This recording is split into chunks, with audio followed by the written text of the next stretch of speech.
J'ai la lourde tâche de passer après tout le monde, de conclure ce colloque, après ces interventions de qualité. Donc je vais commencer par le plus simple, c'est de vous remercier tous d'être ici. Je vais remercier aussi Jacob pour l'excellente présentation que tu nous as faite. Puis je vous remercie d'avoir participé à cette table ronde et pour vos interventions de qualité. Quant à moi, je voudrais juste partager deux mots avec vous qui me viennent à l'esprit quand on parle de la chaire. Le premier, c'est pertinence. La pertinence, je pense, il me semble-t-il, de l'orientation des travaux de recherche dans le contexte des Smart Cities. Alors pourquoi je vous dis ça? Ce matin, j'ai eu la chance d'assister à une keynote de Daniel Kaplan sur les Smart City. Alors pour ceux qui ne connaissent pas, Daniel Kaplan est directeur délégué de la FING. Donc la FING, c'est la Fondation pour l'Internet Nouvelle Génération. Et il est également membre du Conseil national du numérique. Et donc il a commencé à 9 h en introduction de la session par dire la Smart City est morte. Donc je peux vous dire qu'à 9 h, pour ceux qui n'étaient pas réveillés, tout le monde était réveillé et c'était une bonne entrée en matière pour capter l'attention. Alors, mais après, au fur et à mesure de son discours, la pensée qu'il a voulu exprimer, qui était très intéressante, c'était de dire la Smart City telle qu'on l'a pensée, qu'on l'a imaginée il y a quelques années, à savoir une Smart City top-down, dirigée, vraiment pensée de manière descendante, opérée et conçue de manière descendante, était morte. Et que finalement, la Smart City, il fallait plus la voir comme quelque chose de bottom-up qui tirait par des usages qui sont adoptés par des citoyens. Et là, je pense que alors, déjà, c'était arrivé en point nommé par rapport au colloque de ce soir pour préparer mon discours. Mais je pense que ça a aussi entré en complète résonance avec l'orientation de la chaire, qui est vraiment une orientation de travaux de recherche centrée sur les usages.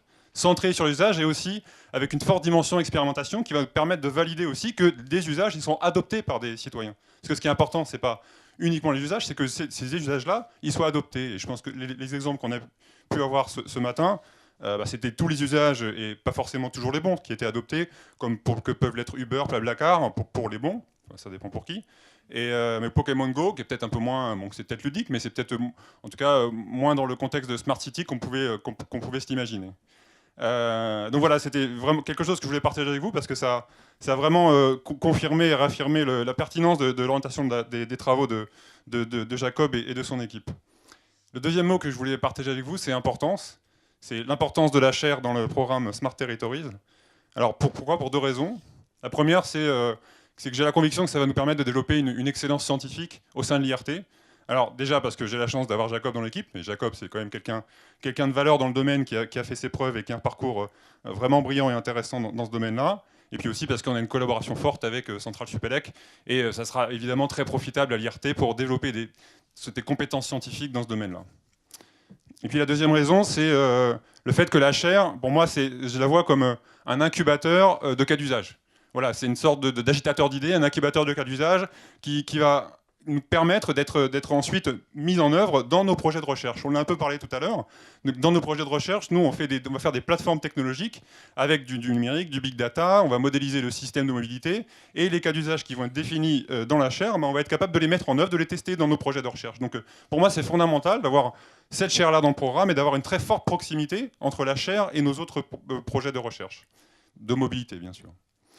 Voilà, c'était les deux éléments que je voulais partager avec vous. Puis je terminerai par saluer toute l'équipe de la chaire, donc Jacob ici présent, qui a, je pense, bien parlé, mais il y a aussi toute l'équipe derrière. Donc 4 personnes et demie, comme l'a dit Jacob tout à l'heure, pas 5 personnes. Voilà, donc je voulais saluer les premiers travaux qui sont arrivés cette année, qui sont, je pense, de bonne qualité, très prometteurs, et surtout votre enthousiasme, parce que je pense que c'est également prometteur, et je vous encourage à continuer vos travaux comme ça. Je ne doute pas que ça sera couronné de beaucoup de succès. Merci.